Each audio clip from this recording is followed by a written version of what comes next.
છું આપની સાથે દીપા શર્મા। સમાચાર વડોદરાથી પ્રાપ્ત થઈ રહ્યા છે। રોયલ સ્કૂલની વિદ્યાર્થીની સાથે છેડતીનો બનાવ। વિદ્યાર્થીની છેડતી કરનાર આરોપીની ધોલાઈ કરાઈ। વિદ્યાર્થીની સાથે અન્ય વિદ્યાર્થીના પિતાએ છેડતી કરી। આરોપી પર વિદ્યાર્થીની હેરાનગતિ કર્યાનો આરોપ। છેલ્લા એક અઠવાડિયાથી આરોપી પીછો કરતો હતો। વિદ્યાર્થીનીએ સમગ્ર મામલે પરિવારને જાણ કરી। પરિવારજનો શાળા એકઠા થઈ આરોપીને માર માર્યો।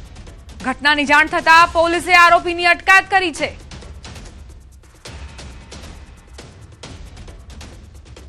लड़कियों ने कंप्लेन किया, एक लड़की ने कि मेरे को ये छेड़ती है। मैंने बोला कि आप कैमरे स्कूल के कैमरे चेक कर लो, अगर मैंने लड़की के साथ छेड़खानी करी। जगह जगह कैमरे लगे, हम यहाँ से बच्चों को लेते हैं, स्कूटी बाहर खड़ी रहती है, लेकिन इसको चली जाती है। मेरा तो भाई डेरी है, डेरी चलो छोड़ो। શાળાની વિદ્યાર્થીની સાથે આજે બનાવ બને બહુ ખોટો છે, ના જ બનવો જોઈએ। કારણ કે પેરેન્ટ્સ બધા લેવા માટે બહાર ભેગા થતા હોય તો દરેકને પોતાના બચ્ચાઓ માટે સારું હોવું જોઈએ કે પોતપોતાના બાળકોને એ લોકો એકબીજાને ઉલટું રિસ્પેક્ટ આપે, ઉલટું બીજા કોઈ ખરાબ કામ કરતા હોય તો અટકાવે। એટલે આ જો ઘટના ખરેખર બની હોય તો અમારું બી ઝીરો ટોલરન્સની નીતિ છે। અમે પણ જો આ ઘટના પ્રૂવ થશે કે પેલા વાલીએ ખોટું કામ કર્યું છે તો અમે એમના બાળકોને શાળામાં નહીં રાખીએ, પણ એ અમારા જે સુપિરિયર્સ છે એ લોકોની અમે મંજૂરી લઈને।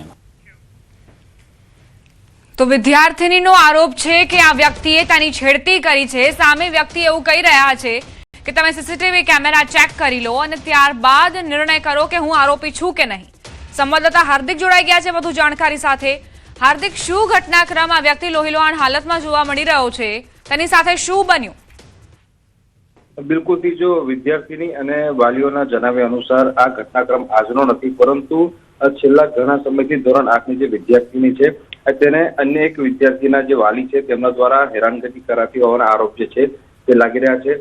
ઘણી વખત એવું થતું હતું કે જે વિદ્યાર્થીની છે તે શાળાએથી જતી હોય અથવા તો આવતી હોય તો વાલી દ્વારા પીછો કરવામાં આવતો હોવાના આરોપ જે છે તે તેના દ્વારા લગાવવામાં આવ્યા છે। છેલ્લા એક અઠવાડિયાથી વિદ્યાર્થીનો પીછો કરતો હોવાથી તે પરેશાન થઈ ગઈ હતી અને વાલીને જાણ કરી હતી। વાલી દ્વારા અન્ય વાલીઓને જાણ કરવામાં આવી, ત્યારબાદ જે મોટો તાઇફો જે છે તે શાળા પાસે થયો હતો અને દ્રશ્યોમાં પણ જોઈ શકાય છે કે જે વ્યક્તિ સામે આરોપ લાગ્યા છે તેને લોકોએ મેથી પાક ચકાડ્યો છે, લોહી લોહાણ હાલત જે છે તેની કરી નાખી છે। ત્યારે હવે સમગ્ર મામલો જે છે તે તપાસનો વિષય છે, કારણ કે સામા પક્ષે પણ એમ કહેવામાં આવી રહ્યું છે કે હું નિર્દોષ છું અને તમે સીસીટીવી ફૂટેજની ચકાસણી કરી શકો છો। ત્યારે હવે આખો જે ઘટનાક્રમ છે, આખો મામલો જે છે તે પોલીસ પાસે પહોંચ્યો છે અને પોલીસ દ્વારા તલસ્પર્શી તપાસ જે છે તે કરવામાં આવી રહી છે। હાર્દિક, આપ જોડાયેલા રહેજો અમારી સાથે। વડોદરાથી જ વધુ એક સમાચાર। વડોદરાનો વિડીયો વાયરલ થયો છે જે સાબિતી આપે છે કે શહેરમાં માથાભારે તત્વો કેટલી હદે બેફામ બન્યા છે। વિડીયોમાં સંગમ 4 રસ્તા પર વાહનોની અવરજવર જોવા મળી રહી છે।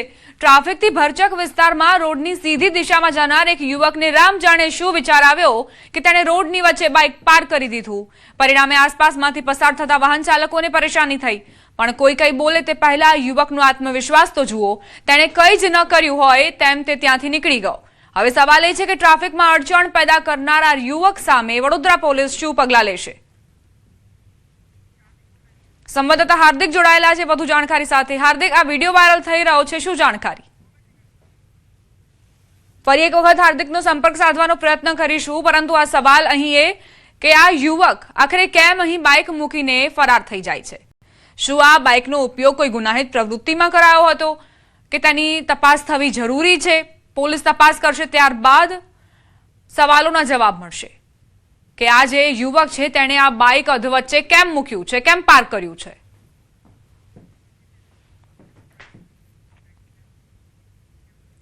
સુરતમાં 2 યુવતીઓના મોત મામલે મોટો ખુલાસો। પોલીસ તપાસમાં ચોંકાવનારો ખુલાસો થયો। બંને યુવતીઓ આપઘાત અંગે કરતી હતી પ્રયાસ। નેટ પર આપઘાત કરવા સર્ચ કરતી હોવાનો ખુલાસો। હાઉ ટુ કમિટ સ્યુસાઇડ કરીને ચેટ જીપીટીમાં સર્ચ કરાવ્યું હતું। બંને યુવતીએ ઝેરી દવા ખાઈને આપઘાત કર્યો। ઘટના સ્થળથી ઝેરી દવાના પેકેટ્સ, 2 ઇન્જેક્શન મળ્યા। બંને યુવતીઓ નાનપણથી ધોરણ 12 સુધી એક સાથે ભણી હોવાની જાણકારી। માત્ર કોલેજ અલગ અલગ હતી, પરંતુ રહેતા સાથે હતા।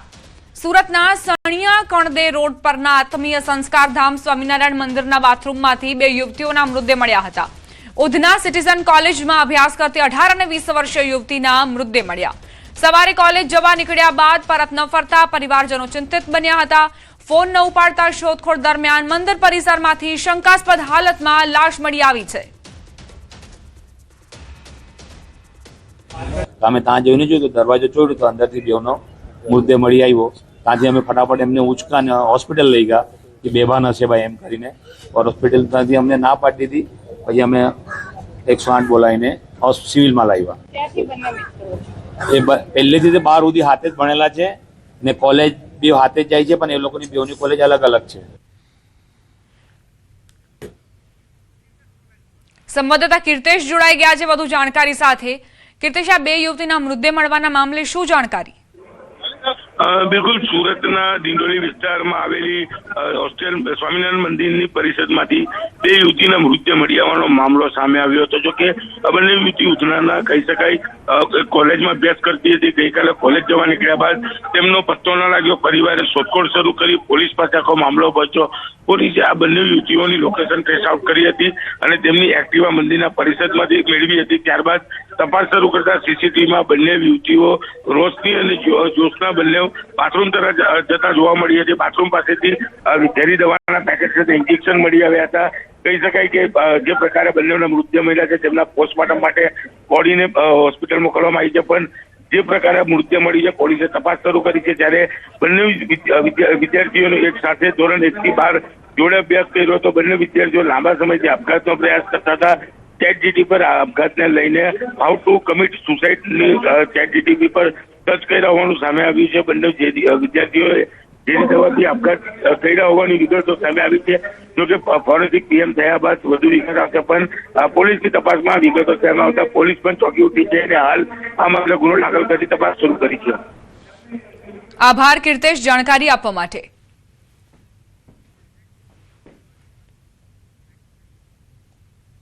સુરતથી સમાચાર. કળયુગી પુત્રની હેવાનિયતનો વિડીયો વાયરલ થયો છે. નિષ્ઠુર પુત્રએ ઘર કંકાસમાં માતાને માર માર્યો. કતારગામના ડભોલી વિસ્તારનો વિડીયો હોવાની જાણકારી. માતાએ પુત્રના મિત્રને ઘરે બોલાવતા હોબાળો મચાવ્યો. મિત્રની સામે જ પુત્રએ માતાને વાળ પકડીને મારી. મિત્રોએ પણ અપશબ્દો બોલી પુત્રને માર માર્યો. સુરતનો આ વિડીયો હોવાની જાણકારી છે. સંવાદદાતા કીર્તેશ જોડાઈ ગયા છે. કીર્તેશ, આજે વિડીયો વાયરલ થયો છે, શું જાણકારી? બિલકુલ, કળિયુગના પુત્રની હેવાનિયત સામે આવી છે. વિડીયો સોશિયલ મીડિયામાં ખૂબ જ વાયરલ થઈ રહ્યો છે. વિડીયો સુરતના કતારગામ ડભોલી વિસ્તારનો છે કે જ્યાં ઘર કંકાસને લઈને પુત્ર દ્વારા માતાને વાળ પકડીને માર મારવામાં આવે છે. જોકે માતાએ પુત્રના મિત્રોને બોલાવતા તેની હાજરીમાં પણ માતાને માર મારવામાં આવ્યો છે. જોકે વિડીયો વાયરલ થતાની સાથે હવે પોલીસ અને કહી શકાય સમાજસેવી સંસ્થાઓ માતા સુધી પહોંચવાનો પ્રયાસ કરી રહી છે અને જો માતા ફરિયાદ નોંધાવશે તો ચોક્કસ આ કળિયુગના પુત્ર વિરુદ્ધ પોલીસ કાર્યવાહી કરશે. પણ જે રીતે કહી શકાય કે કળિયુગના પુત્રએ માતાને માર મારી છે તેને લઈને હવે સમાજમાં કહી શકાય કે જે પ્રકારની ઘટના છે તેને લઈને લોકોમાં આક્રોશ જોવા મળી રહ્યો છે. આભાર કીર્તેશ જાણકારી આપવા માટે. સુરતમાં પાપી પુત્રની કરતૂતનો વિડીયો વાયરલ થયો છે. આજે કપૂત છે તેણે પોતાની જન્મદાતાને માર માર્યો હોવાની જાણકારી છે. આ માતાનો વાંક એ હતો કે તેણે પોતાના પુત્રના મિત્રોને બોલાવ્યા અને ત્યારબાદ આ પુત્રનો પિત્તો છટક્યો અને તેણે માતાને માર મારવાનું શરૂ કર્યું. જોકે આ દરમિયાન મિત્રોએ પણ પ્રતિકાર કર્યો, માતાને બચાવી લીધી અને જે મિત્ર હતો, જે યુવક પોતાની માતા પર પ્રહાર કરી રહ્યો હતો તેને રોકીને પકડીને માર માર્યો. આ વિડીયો અત્યારે સોશિયલ મીડિયામાં વાયરલ થઈ રહ્યો છે. આ કળિયુગી દીકરાએ પોતાની માતાને કઈ રીતે માર માર્યો તેનો વિડીયો પણ ચર્ચાનો વિષય બન્યો છે.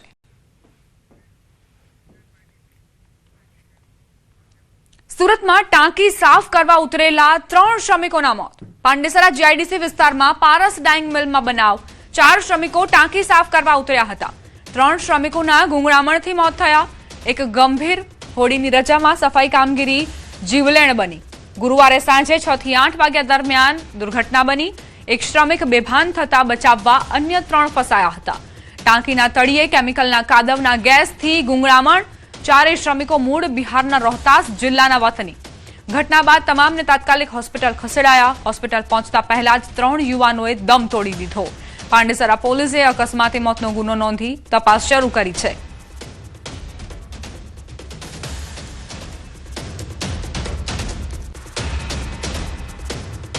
સમાચાર ગીર સોમનાથથી ઉનામાં સિંહણના આટાફેરા વધ્યા. શુગર ફેક્ટરી કોલોનીમાં સિંહણે ભૂંડનો શિકાર કર્યો. સિંહણના આતંકથી સ્થાનિકોમાં ફફડાટ. સિંહણની લટાર મારતો વિડીયો જુઓ જે વાયરલ થઈ રહ્યો છે. સીસીટીવીમાં સિંહણના આટાફેરા કેદ થયા છે. શુગર ફેક્ટરી વિસ્તારની આ ઘટના કે જ્યાં સિંહણ આટાફેરા મારતી નજરે પડી છે. આ કોલોનીમાં સિંહણે ભૂંડનો શિકાર કર્યો હોવાની પણ જાણકારી. સ્થાનિકોમાં ભયનો માહોલ. તેઓ બહાર જતા પણ ડરી રહ્યા છે. અહીંથી પસાર થતા રોજબરોજના જે નાગરિકો અહીંથી પસાર થતા હોય છે તેમનામાં પણ ડર વ્યાપ્યો છે.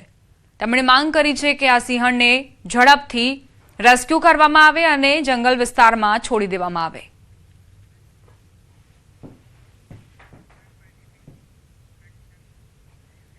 અમદાવાદથી સમાચાર. T20 વર્લ્ડ કપ ફાઇનલ મેચની કાળાબજારી કરતા શખ્સને પકડી પાડવામાં આવ્યો છે. ઝોન 2 LCB સ્કોડે વાસણાના વંશ શાહની ધરપકડ કરી. 2000ના દરની ટિકિટ 11,000માં વેચતો હતો. પોલીસે 2 ટિકિટ કબજે કરીને કાયદેસરની કાર્યવાહી શરૂ કરી છે.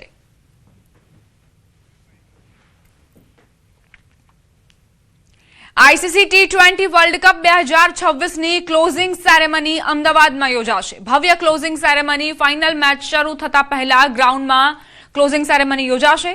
દેશી ગીતો અને ગ્લોબલ હિટ્સનો તડકો જોવા મળશે. ગ્લોબલ સુપરસ્ટાર રિકી માર્ટિન સેરેમનીમાં પરફોર્મ કરશે.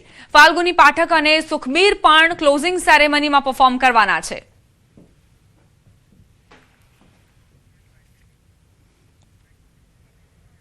T20 વર્લ્ડ કપની ફાઇનલ મેચને લઈ રેલવે વિભાગ વિશેષ ટ્રેન દોડાવશે. 7, 8 અને 9 માર્ચે મુંબઈ અમદાવાદ વચ્ચે વિશેષ સુપરફાસ્ટ ટ્રેન ચલાવવાનું આયોજન કરાયું હતું.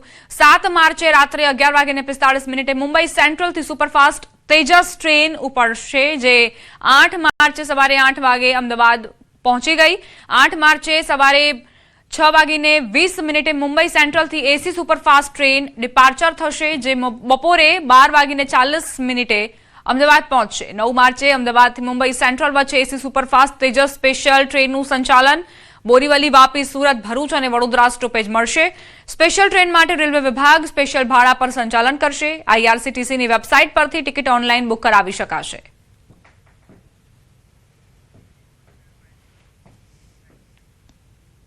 રાજકોટના ધોરાજીમાં યોજાયેલા સરપંચ સંવાદ કાર્યક્રમ દરમિયાન મીડિયાને પ્રવેશ ન અપાતા વિવાદ ઉભો થયો.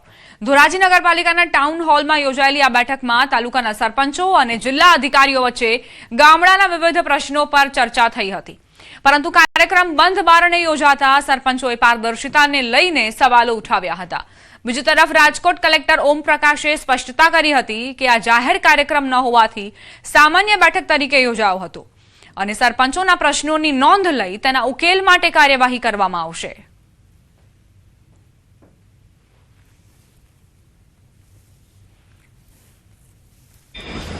આ સરપંચ સંવાદ જે કાર્યક્રમ હતો તેમાં મીડિયાને દૂર શા માટે રાખવામાં આવી, સૌથી મોટો પ્રશ્ન છે અમારો. કે સરપંચો સાથે સંવાદ કરવો તો ગ્રાઉન્ડ લેવલથી તમામ વસ્તુઓ જાણવી હતી તો મીડિયાની સમક્ષ સાંભળાવો તો દૂધનું દૂધ ને પાણીનું પાણી થાત. ઘણી બધી એવી રજૂઆતો હતી કે જે અમને રજૂઆત કરવામાં ઇનસિક્યોરિટી ફીલ થતી હતી. જો મીડિયા હોત તો અમે પ્રોપર રજૂઆત કરી શક્યા હોત. ના, મીડિયાને દૂર રાખવાનું કોઈ કારણ નથી. આપણે જે મીટિંગ છે આ મીટિંગમાં મીડિયાને દરેક મીટિંગમાં એવું થાય છે મીડિયા વિઝ્યુઅલ્સ લે છે અને પછી અમે બાઇટ આપીએ છીએ. આ કાર્યક્રમ નથી, આ એક મીટિંગ છે. નહીં, એવું કંઈ નથી. આપણે જે પણ સરપંચોનું જે પણ પ્રશ્નો મળ્યા છે આ પણ ખરેખર દરેક સરપંચના પ્રશ્ન નોટ કરવામાં આવે છે અને આનું કેવી રીતે ઝડપથી નિરાકરણ કરી શકાય આની માટે પ્રયત્ન. ગીર સોમનાથ જિલ્લામાં ઘઉં પકવતા ખેડૂતો મુશ્કેલીમાં મુકાયા છે. ગત વર્ષની સરખામણીએ આ વર્ષે ઘઉંનું વાવેતર વધુ થયું છે, પરંતુ હાલના સમયમાં ઘઉંના બજાર ભાવ અંદાજે 75 થી 100 રૂપિયા ઓછા નોંધાઈ રહ્યા છે. ખાસ કરીને ગીર વિસ્તારના ખેડૂતોનું માનવું છે કે જો ઘઉંનો ભાવ પ્રતિ 20 કિલો રૂપિયા 600 જેટલો મળે તો જ તેમને યોગ્ય વળતર મળી શકે. બિયારણ, ખાતર, દવાઓ, મજૂરી અને ડીઝલ જેવા ખર્ચમાં છેલ્લા કેટલાક વર્ષોમાં નોંધપાત્ર વધારો થયો છે. આ ખર્ચની સામે જો બજાર ભાવમાં વધારો ન થાય તો ખેડૂતો માટે પાકમાંથી નફો મેળવવો મુશ્કેલ બની જાય. અંદાજે 35,000 હેક્ટર જેટલા વધારાના વિસ્તારમાં ઘઉંનું વાવેતર થયું હોવાનું અનુમાન છે. વધુ ઉત્પાદન થવાની શક્યતા હોવાથી બજારમાં આવક પણ વધુ રહેવાની ધારણા વ્યક્ત કરાઈ છે. આ ભાવ અત્યારે બહુ નીચા હાલે છે. ખેડૂતને ડીઝલ, ખાતર, બિયારણ અને દવાઓ એના ભાવ ઊંચા એકદમ થઈ ગયા અને ઘઉંમાં નીચું અત્યારે ગઈ સાલથી હવા 150 રૂપિયા નીચો હાલે છે અને ખેડૂતને ન છૂટકે વેચવાય પડે એમ છે. ઘઉંનો પાક ગઈ સાલની સાપેક્ષમાં સારો જ છે, પરંતુ ભાવ 75 થી 100 રૂપિયા પ્રતિ 20 કિલોના ખેડૂતને ઓછા આવી રહ્યા છે. પરંતુ આવા સંજોગોમાં ખેડૂતને આગળ ઉપર વાવેતર કરવાનું હોય, ખાતર બિયારણનું જે કંઈ જોગવાઈ કરવાની એને અનુલક્ષીને આવા ભાવે પર ખેડૂતો માલ વેચી જઈ રહ્યા છે. ખાવાવાળા એટલા કરજા, બિયારણ, ખાતરું જો ભાવ નથી મળતા અહીં લાવ્યા તો 440 રૂપિયા કે વેપારીઓનો 440 રૂપિયા ભાવ, ખર્ચો વીઘે 2000 રૂપિયાનો થઈ જાય. વાવેતર ને ઓલું કરીએ, લાઇટ બિલું 600 રૂપિયા જેવો ભાવ કરી દે તો એમાં હું ખર્ચા નીકળે. રાજકોટ શહેરમાંથી એક ચોંકાવનારી ઘટના સામે આવી. પરિણીત પ્રેમિકાને મળવા આવેલા પ્રેમીનું મોત થયું. ઘટનાની વાત કરીએ તો પરિણીત પ્રેમી પ્રેમિકાને મળવા તેના ફ્લેટ પર ગયો હતો. ત્યારે અચાનક મહિલાનો પતિ આવી જતા પ્રેમી ગભરાઈને ગેસ પાઇપલાઇન પકડીને નીચે ઉતરવાનો પ્રયાસ કરી રહ્યો હતો. એ સમયે પાઇપ પરથી પટકાતા પ્રેમીનું મોત થયું. આ મામલે પોલીસે તપાસ શરૂ કરી છે.